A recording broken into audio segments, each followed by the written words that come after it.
Hi, welcome back to Quick Business Tips, where we have simple business growth for the human behind the brand. I'm Jennifer Swineford. Now, if you've been in business for very long, I'm sure you can relate to that feeling when your phone gives you some kind of notification. You glance down and you see a particular client's name. Maybe it's in your inbox, on the caller ID, or in a text message notification.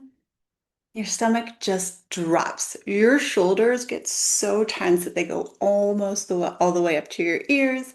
And this wave of exhaustion just hits you before you even read the first word or pick up the phone. Because for values-driven business owners like you, this is one of the most painful situations to be in. As a values-driven business owner, you build your business on relationships and your deep desire to serve those customers. So when a client relationship turns sour, it can really feel like a personal failure. Maybe you've been in this situation and you've told yourselves, I just need to try harder. Or I told them that I would help them through this problem, or I would provide this service for them. So now I'm stuck and I have to see it through no matter what. And we end up putting up with situations that drain our energy, disrespect the boundaries that we've set, and maybe even start to hurt our team's morale, all because we feel guilty about the idea of walking away. But today we're going to talk about what to do when you're in these type of situations. It's going to be a practical guide for a graceful exit. We're going to talk about how to know when it's time to let a client go and when to push through, and the exact steps for letting that client go, but doing it with integrity, professionalism, and focusing on protecting your most valuable asset, which is your peace of mind. So before we talk about the how, we have to get real honest about the when, because bad client relationships hardly ever start out bad. They usually work their way to bad over time. So here are some clear signs that a client relationship, even if it's profitable, has become a drain and it's time to seriously consider letting that client go. The first sign is the one that we just talked about. It's that dread factor. When your emotional response to a client is overwhelmingly and consistently negative, you typically start to resent having to do work for them. You procrastinate their projects, and you no longer look forward to the meetings and maybe even dread them before they arrive. Your body is typically one of the smartest business consultants that you could hire, far more intelligent than your brain. And when it's telling you no, and the sounds are that clear, it's really important that you listen. Now, what I'm not talking about is you had a bad meeting a couple times, but overall the client is good. Overall, you still enjoy them. I'm talking about consistently dreading any time you're spending with them or working for them. That is your body signal, not just a one-off, someone's having a bad day or you're having a bad day. The second sign is when their expectations for you and your business are consistently out of line with the scope of the project and what you talked about at the beginning. We often talk about this as scope creep. It's this constant sense of urgency from their side that doesn't match the reality of the project as you originally laid it out.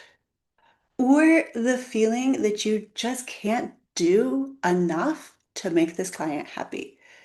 Because when a client's expectations are perpetually unrealistic, you're in a no-win situation.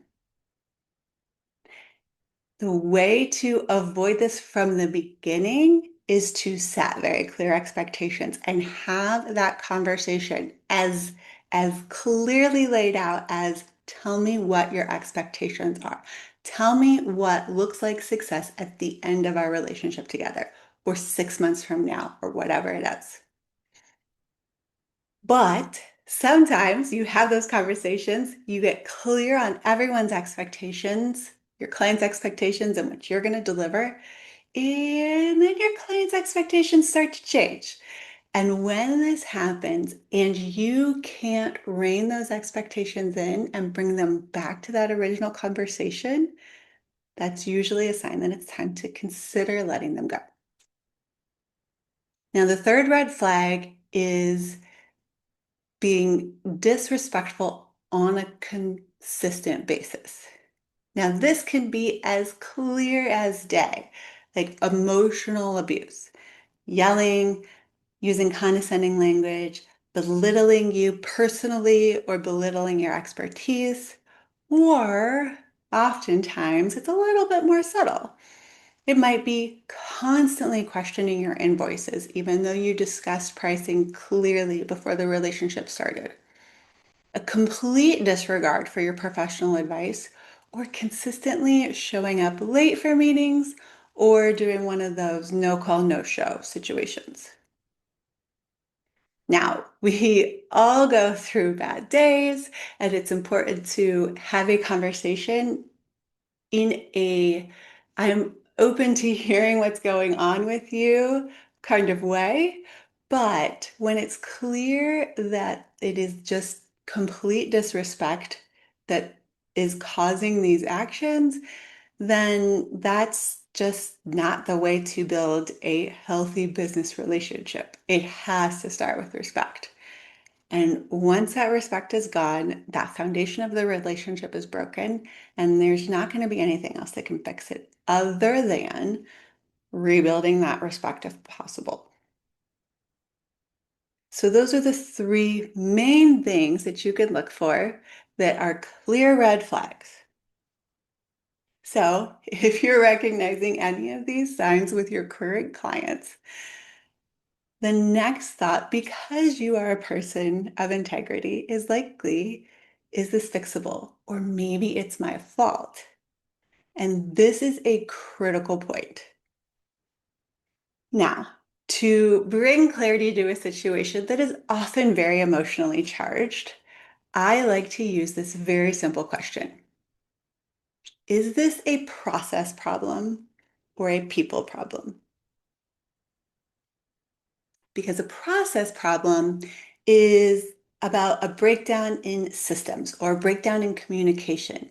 Maybe you didn't clearly outline the scope, or you felt like you did, but there was misunderstanding on your client's part. Maybe you never established firm communication boundaries at the beginning of the relationship.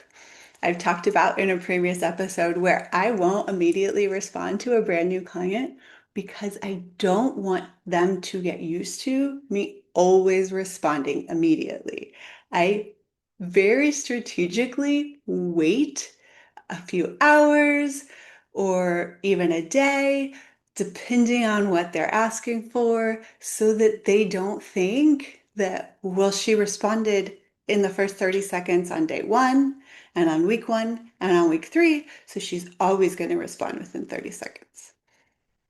So maybe you didn't establish clear boundaries because process problems are often a result of a lack of clarity. And these type of problems can be repaired. You simply need to have calm, direct conversations, reset expectations, and create new, clearer processes moving forward. Now, a people problem is different. It's a fundamental mismatch in values, respect, and character. This is when a client's being dishonest or when they're being emotionally abusive. This is when you've tried to reset boundaries and they continue to walk right over them. A people problem can't be fixed by using a better system because it's the people that's broken. So you could fix a broken system, but you can't fix broken respect. You can coach a client on a process, but you can't coach them on their character.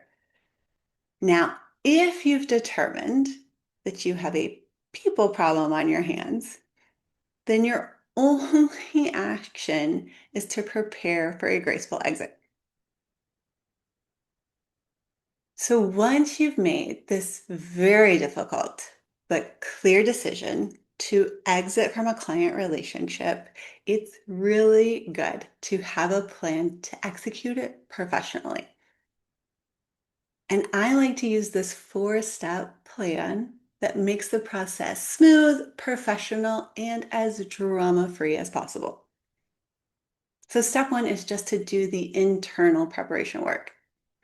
Before you even set the meeting with the client, you need to get yourself in order. Review your contract, understand the termination clause, complete any outstanding work that's already owed to them, gather all of the files that you might have on them into a single folder that is ready to be handed over to them, and prepare any kind of final invoices or refund checks that need to be calculated.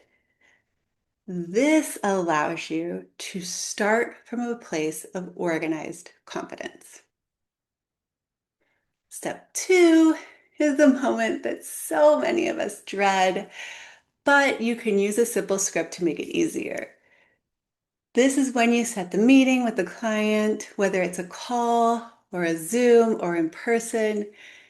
And the key here is to remain calm, clear, and blame-free.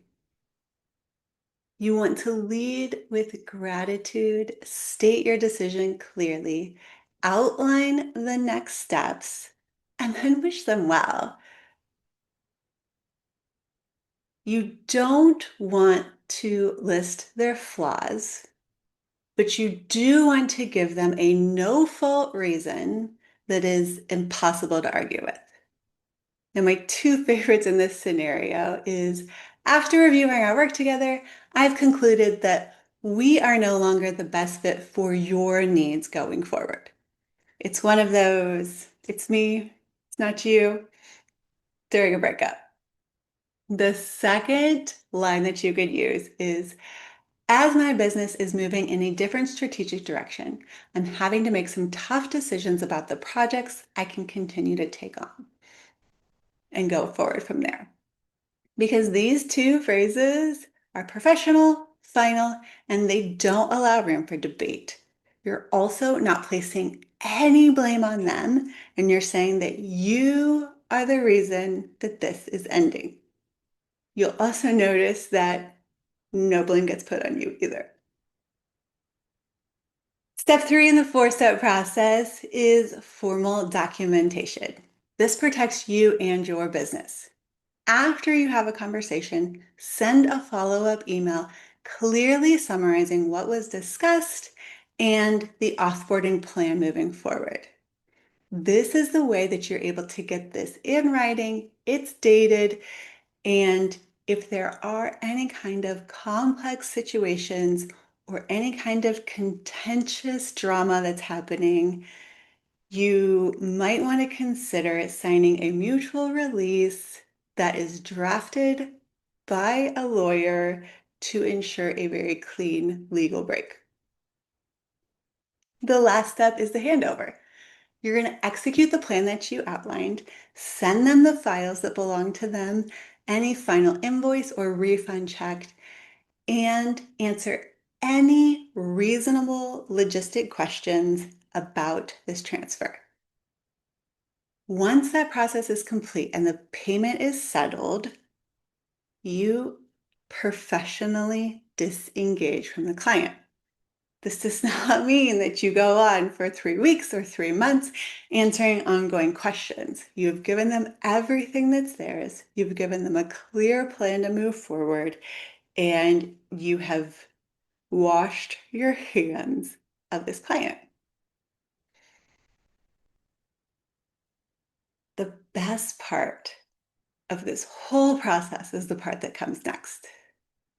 Because once you officially end this draining client relationship, something amazing happens. You start to feel lighter. The energy and the time that you were spending on dread, resentment, and managing this difficult personality is now all back in your hands. Because letting go of a client that's not a bad fit is not a failure, it's a strategic business decision. You're protecting yourself and your team, your own mental health, and your creative energy. But most importantly, you are allowing the space necessary in your business for that perfect dream client to fill. Because the best clients can't find you if your schedule and your energy is being held hostage by the worst clients. So a graceful exit isn't about ending something bad. It's about creating space for something amazing. Now, the actionable takeaway for this week is to conduct a simple client energy audit. Take a look at your client list and ask yourself, when I see their name in my inbox or on my phone, do I feel energized or do I feel drained? And that simple question will tell you a lot. Now, maybe you're not a black and white person. Maybe it's a scale of 1 to 5, 1 being complete and total dread and 5 being complete and total joy. We would certainly like to see most of your clients in the 4 and 5 range, maybe a few leaking into the 3 range.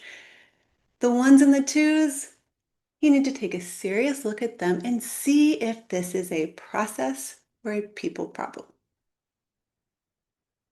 Navigating these type of situations can feel incredibly isolating.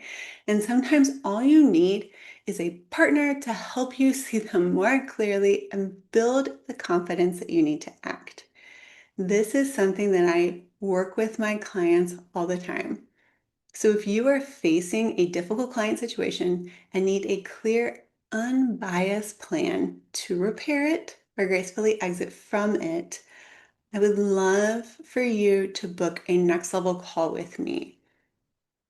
We can walk through all the specifics of your current situation and find the best path forward for you and your business.